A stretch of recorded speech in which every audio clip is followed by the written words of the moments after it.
Hi hello അസ്സലാമു അലൈക്കും. അപ്പോൾ നമ്മുടെ UDFൻ്റെ വിജയിച്ച എല്ലാവർക്കും എൻ്റെ അഭിനന്ദനങ്ങൾ. എല്ലാ സ്ഥലങ്ങളിലും അല്ലേ തൂത്തുവാരിക്കൊണ്ട് നമ്മുടെ UDF സർക്കാർ അടുത്ത ഭരണത്തിൽ വരുമെന്നുള്ള ഒരു മുന്നറിയിപ്പ് കൂടിയാണ് നമ്മൾക്ക് ഈ ഒരു ഇലക്ഷനിലൂടെ നമുക്ക് അറിയാൻ സാധിച്ചത്. ഗ്രാമപഞ്ചായത്തിലും ബ്ലോക്ക് പഞ്ചായത്തിലും ജില്ലാ പഞ്ചായത്തിലും കോർപ്പറേഷനുകളിലും ഒക്കെ ഇത്രയും വലിയൊരു വിജയം ഈ പറഞ്ഞതുപോലെ നമ്മുടെ കോൺഗ്രസ്സുകാർ പോലും പ്രതീക്ഷിച്ചിട്ടുണ്ടാവില്ല അല്ലേ. പക്ഷേ എന്താ പറയുക, നമ്മുടെ പിണറായി മുഖ്യമന്ത്രിയുടെ ഒരു ഒരു ഒരു എന്താ പറയുക ഇരട്ടച്ചങ്കനാണെന്നുള്ള ഒരു ഒരു ഒരു എന്താ പറയുക ഒരു അഹങ്കാരം കാര്യങ്ങളൊക്കെ ഉണ്ടല്ലോ അത്. പിന്നെ അദ്ദേഹത്തിൻ്റെ മകളെ സംരക്ഷിക്കുന്നതിന് വേണ്ടി ഈ പറഞ്ഞ BJPയിലേക്കൊക്കെ കൂട്ടുനിന്നിട്ടുള്ള എന്തൊക്കെയോ ചെയ്തു എന്നുള്ള ഒരു ഇതുകൊണ്ടുകൂടിയാവാം ഇത്തവണ ആളുകൾ വർഗീയ ശക്തികൾക്കെതിരെ തിരിഞ്ഞ് നമ്മുടെ കോൺഗ്രസ്സിനെ വോട്ട് ചെയ്തിട്ടുണ്ടാവുക അല്ലേ. പിന്നെ നമ്മുടെ PC ജോർജിൻ്റെ മകൻ ഈരാറ്റുപേട്ടയിൽ തോറ്റു. അതെനിക്ക് ഭയങ്കരമായിട്ട് സന്തോഷം തരുന്നൊരു കാര്യമാണ് അല്ലേ. അത് അവിടെ ഇങ്ങനെ PC ജോർജ് എന്താ പറഞ്ഞിട്ടുണ്ട് എന്നുള്ളതൊക്കെ, മുസ്ലിങ്ങൾക്കെതിരെ എന്തെല്ലാം പറഞ്ഞു എന്നുള്ളതൊക്കെ നമുക്കറിയാലോ. അവിടെ എങ്ങാനും PC ജോർജിൻ്റെ മകൻ കയറിയിരുന്നെങ്കിൽ എന്താകുമായിരുന്നു. പിന്നെ ഈ പറഞ്ഞതുപോലെ 4 കോർപ്പറേഷൻ UDFന്. ഇപ്പോൾ ഒരെണ്ണത്തിൻ്റെത് അറിയണേ ഉള്ളൂ, ഒരെണ്ണം BJP. അപ്പോൾ നമുക്ക് എന്താ ഇപ്പോൾ ഇതിൽ നിന്ന് അറിയാൻ സാധിക്കുന്നത്, ആളുകളെല്ലാം മാറി ചിന്തിക്കാൻ തുടങ്ങിയിരിക്കുന്നു. ഇടതിൻ്റെ കോട്ടകളെല്ലാം ഇളകാൻ തുടങ്ങിയിരിക്കുന്നു. അത് മാറി ചിന്തിക്കാൻ കാരണവും ഈ പറയുന്ന മാർക്സിസ്റ്റ് പാർട്ടി തന്നെയാണെന്നാണ് എനിക്ക് പറയാനുള്ളത്.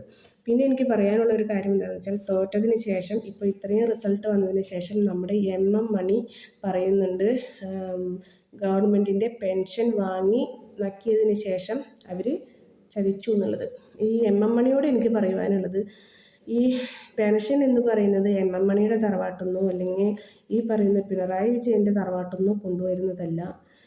ജനങ്ങളുടെ പണം, ജനങ്ങളുടെ നികുതിപ്പണം ജനങ്ങൾക്ക് തന്നെ പെൻഷൻ രൂപേണയും മറ്റു പല വിധത്തിലും ജനങ്ങൾക്ക് തന്നെ കൊടുക്കുന്നു. അല്ലാതെ ഒരു മന്ത്രിമാരുടെയും വീട്ടിൽ നിന്നോ ഒരു LDFൻ്റെ വീടുകളിൽ നിന്നോ കൊണ്ടുവന്നിട്ടല്ല ഈ പറയുന്ന പെൻഷനായാലും മറ്റെന്തായാലും കൊടുക്കുന്നത്. പിന്നെ നമ്മുടെ തിരുവനന്തപുരം കോർപ്പറേഷനിലെ BJPയുടെ വിജയം, അത് അവിടെ BJP കയറുന്നതിന് ഒറ്റ കാരണം തന്നെ നമ്മുടെ ആര്യ രാജേന്ദ്രനാണെന്ന് ഞാൻ തീർച്ചയായിട്ടും പറയും. നമ്മുടെ ഒരു KSRTC ബസ്സിലെ ഡ്രൈവറുമായിട്ടുള്ള തർക്കങ്ങളും കാര്യങ്ങളും എല്ലാം നമ്മൾ കണ്ടു അല്ലേ. അതിനപ്പുറം നമ്മുടെ വോട്ട്, സ്ഥാനാർത്ഥിയുടെ വോട്ട് പേരിൽ ലിസ്റ്റിൽ നിന്ന് വെട്ടിമാറ്റിയതിൻ്റെ കാര്യങ്ങളും ഇതെല്ലാം അതിലപ്പുറം ഒരു അഹങ്കാരിയാണ്, അല്ലെങ്കിൽ ഒരു മേയറായിട്ടൊന്നും ഇരിക്കാനുള്ള യോഗ്യത ഇല്ല ആര്യ രാജേന്ദ്രന് എന്ന് 100% തെളിയിച്ചൊരു കാര്യമാണ്. ഈ പറയുന്ന എല്ലാ തരത്തിലും അവർ മൈനസ് തന്നെയാണ്. പിന്നെന്താണെന്ന് വെച്ചിട്ടുണ്ടെങ്കിൽ, നമ്മുടെ തൃശ്ശൂർ കിട്ടും, തൃശ്ശൂരും ഭരിക്കാൻ കിട്ടും എന്നുള്ളൊരു ഇതൊക്കെ ആയിരിക്കുന്നുണ്ടായിരുന്നു. നമ്മുടെ സുരേഷ് ഗോപി ചേട്ടൻ ജയിച്ചൊരു ഇതാണല്ലോ, പക്ഷെ അവിടെ കിട്ടിയില്ല. എന്തായാലും സുരേഷ് ഗോപിക്ക് തൃശ്ശൂർ കൊടുത്തതിൻ്റെ ഇപ്പോൾ തൃശ്ശൂർക്കാരെന്തായാലും അനുഭവിക്കുന്നുണ്ട്. ഈ പറഞ്ഞ പോലെ ഒരു 5 വർഷം നമ്മുടെ തിരുവനന്തപുരംകാരും അനുഭവിക്കട്ടെ അല്ലേ. അത് വേറെ എവിടേക്ക് പോകാനാ, അവരും മനസ്സിലാക്കിക്കോളും ഒരു 5 കൊല്ലം കഴിഞ്ഞിട്ടുണ്ടെങ്കിൽ എന്താ ഉണ്ടാവുക എന്നുള്ളത്.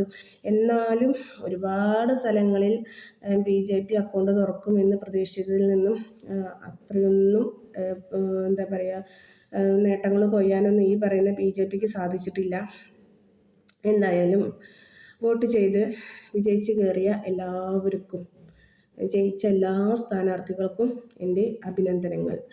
അതുമാത്രമല്ല, ചില സ്ഥലങ്ങളിൽ ഇപ്പോൾ ലസിത പാലക്കൽ, PC ജോർജ് പോലെയുള്ള ആളുകൾ നിന്ന അവിടുത്തെ ആ സ്ഥാനാർത്ഥികൾക്കെല്ലാം തോറ്റതിനായിട്ട് എൻ്റെ അഭിനന്ദനങ്ങൾ.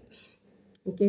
കാരണം PC ജോർജിൻ്റെ മകനൊക്കെ ജയിച്ച് കയറിയിരുന്നെങ്കിൽ എന്താകുമായിരുന്നു അവസ്ഥ എന്നുള്ളതൊക്കെ ഞാനൊന്ന് ചിന്തിച്ച് പോവുകയാണ്. PC ജോർജൊക്കെ നിലത്ത് നിൽക്കുമായിരുന്നോ? ഇല്ല. എന്തായാലും PC ജോർജ് എന്നോർത്ത് ഏറ്റവും കൂടുതൽ ഹിന്ദുക്കളും ക്രിസ്ത്യാനികളുമാണ്.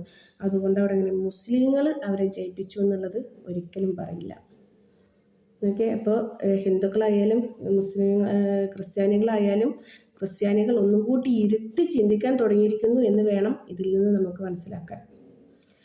അപ്പോൾ എന്ത് തന്നെയായാലും ജയിച്ച് കയറിയ എല്ലാവർക്കും എൻ്റെ അഭിനന്ദനങ്ങൾ. ഇതുപോലെ തോറ്റ ചില സ്ഥാനാർത്ഥികൾക്കും എൻ്റെ അഭിനന്ദനങ്ങൾ.